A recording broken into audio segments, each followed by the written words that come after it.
World leaders, scientists, and environmental activists have started to gather in Glasgow, Scotland for COP26. That's the annual meeting to discuss the ongoing climate change crisis. It's being billed as the last best chance to prevent calamitous global heating. So what's it going to take to drive the change we need? That's what we're going to tackle today on the Sunday Conversation. From Toronto, writer and Indigenous rights advocate Riley Yesno, and from Calgary, Mosi Taylor-Cole. He's a lawyer with Robertson LLP. Welcome to you both on what is, let's face it, the start of an historic almost 2 weeks in Glasgow. Let's talk about the rest of us, though.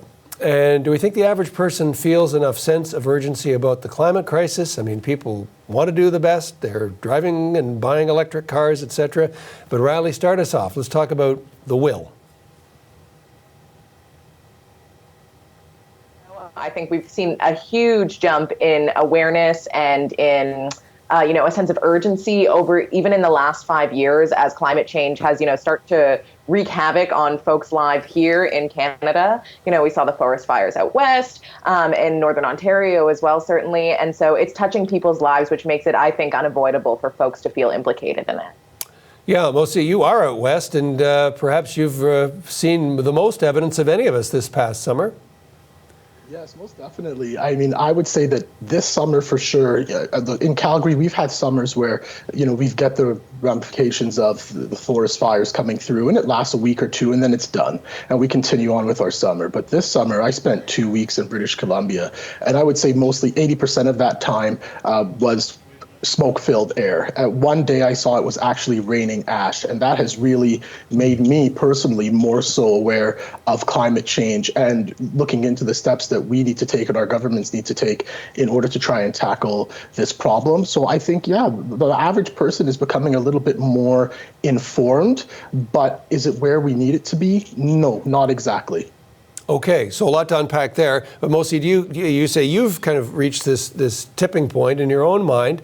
Are there conversations that you're having with family and friends around this to suggest that people are really making this awareness part of their lives? I am with my inner circle, with my group of friends. I think that the biggest thing that I've been realizing is even when it comes to the push, like a lot of people typically start with, okay, their next step is going to be their next vehicle, maybe a hybrid vehicle, or it may be an electric vehicle. But I see it more so as they're looking at it from a cost perspective, not exactly more so as, okay, this is environmentally friendly per se. But the conversation has started, which I would say never really was in my own inner circle before. So it's at least good to see that, but there still needs to be more. Riley, people who've been close to the land, who are close to the land, I think were maybe the first to notice this in terms of the changes that has been taking place in the environment. But in your world, do you see evidence of people taking things perhaps more seriously than they have? Oh my gosh, 110%. Like, I, of course, am coming from Indigenous communities where there is a huge amount of environmental activism and land protection, land and water protection. Like, some stats that I always talk about that I think are just mind-blowing, right, is that Indigenous people make up 5% of the global population. We protect over 80% of the world's biodiversity. The Indigenous Resistance Against Carbon report came out, said Indigenous people in North America alone mitigate 25% of annual GHG emissions in Canada and the US.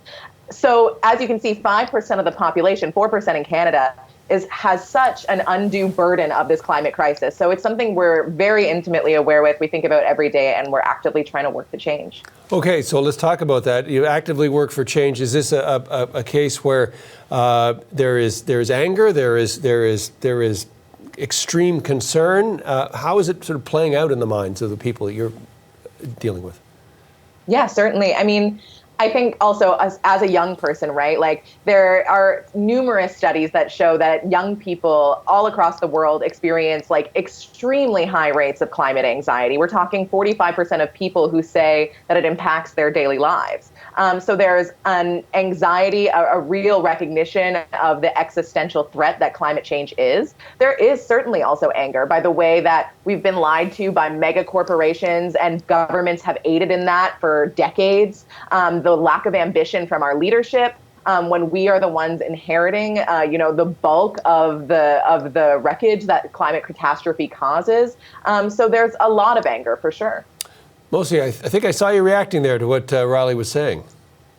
Yes, I feel that our governments have to do more. I mean, after this summer, honestly, I'm shocked. I have never been in that type of climate or environment.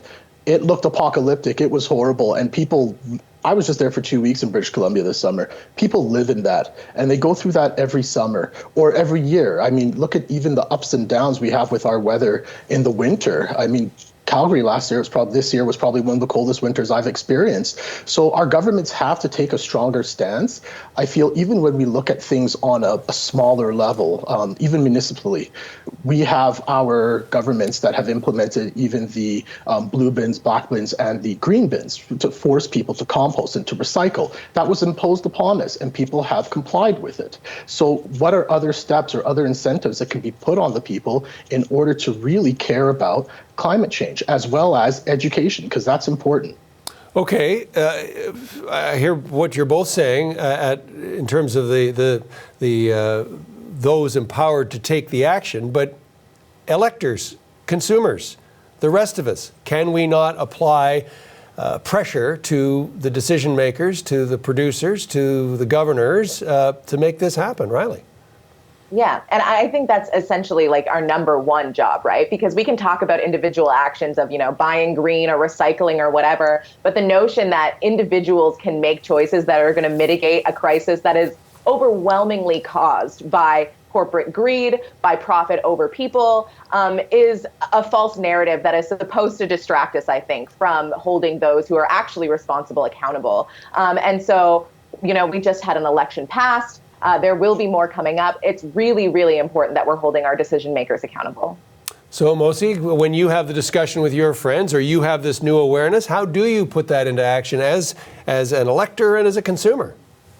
I think as an elector, and actually we just had a municipal election here in Calgary about 2 weeks ago, and one of the platforms that our new mayor ran on, one of her platforms was about climate change.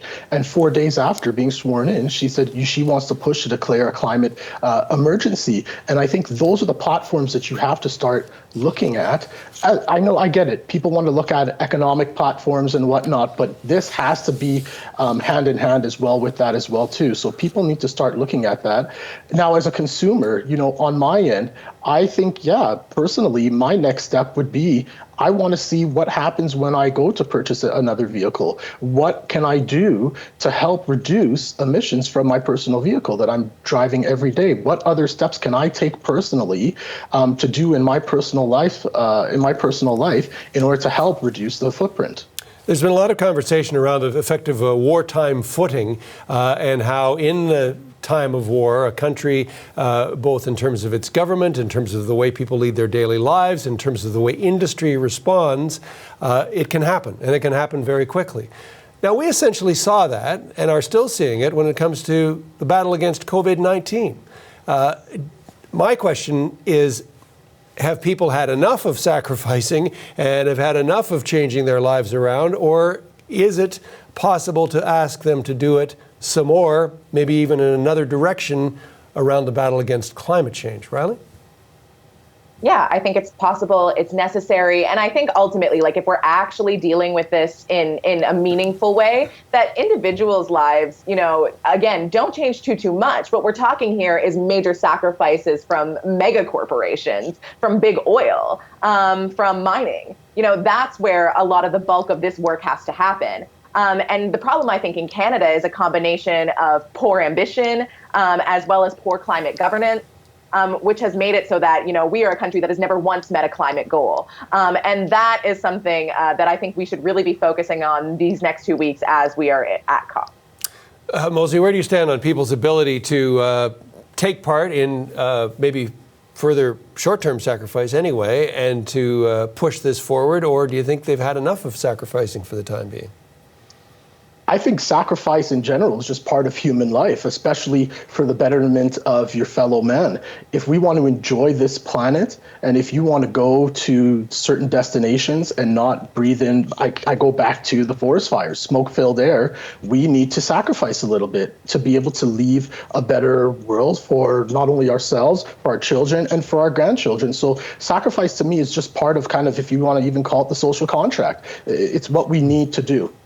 And of course, there are plenty that point out between the opportunities and the money saved by taking action on climate change, the sacrifices ultimately might not be all that great, and certainly compared to the alternative, could be tremendous. One last question here, and this is what we're looking forward to over the next 13 days at COP26. Riley, what are you going to be watching for?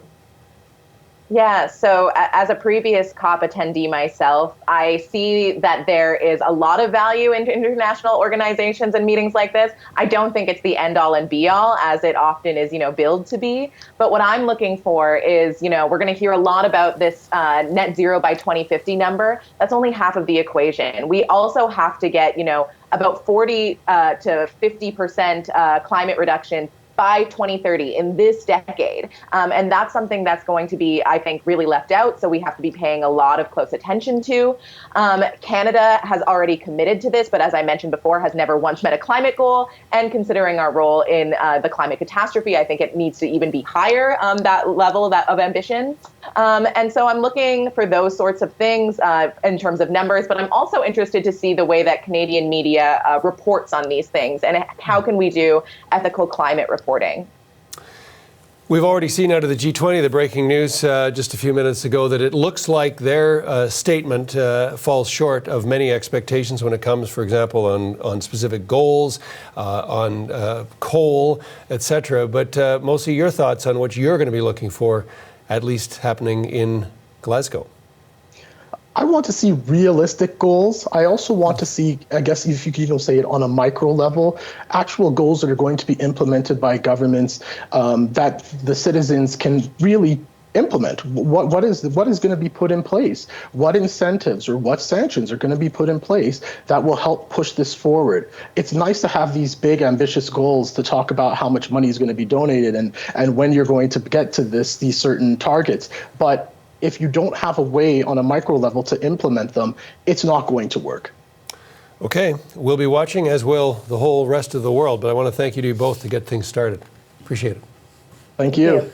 Writer and Indigenous rights advocate Riley Yesno and lawyer Mosi Taylor Cole.